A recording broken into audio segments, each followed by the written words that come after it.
घरमा मलाई चिया दिएन होइन। अब आन्टीकोमा गएको चिया खानु। यस्तै हो, बेसी घर भयो भने पनि कहाँ खानु हुन्छ होइन। अब आन्टीलाई दङ्गा र दुधको चिया छ भने आन्टी दिनु ल। मलाई चाहिँ अब एउटा यस्तो राम्रो आदत भन्नु कि नराम्रो आदत भन्छ चिया खाने चाहिँ होइन, तर मलाई चाहिँ एकदमै बेसी चिया खाने आदत छ हो। जस्तैमा पनि चाहिन्छ त्यसको सट्टै म तपाईँहरूलाई फेरि यहाँनिर हेर्नु न हाम्रो घरमा यम्बो वा कति दामी रोज फुलिरहेछ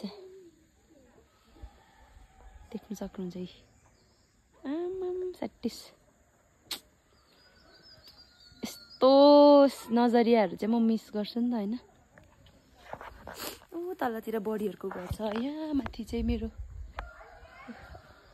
गाउँको यो चाहिँ घर बाजे छैन रहेछ हो। अंकल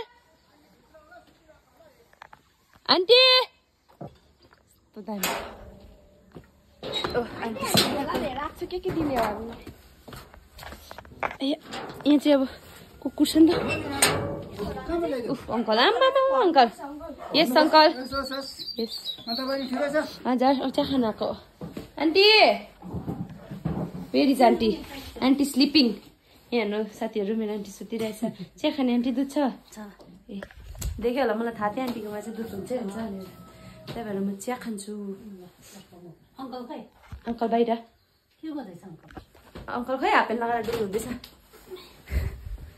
सो साथीहरू बाई बाई। मेरो घरको नजाराहरू यस्तै हो होइन। यहाँ पनि रहेछ सिस्नो। बाई सबैजनालाई।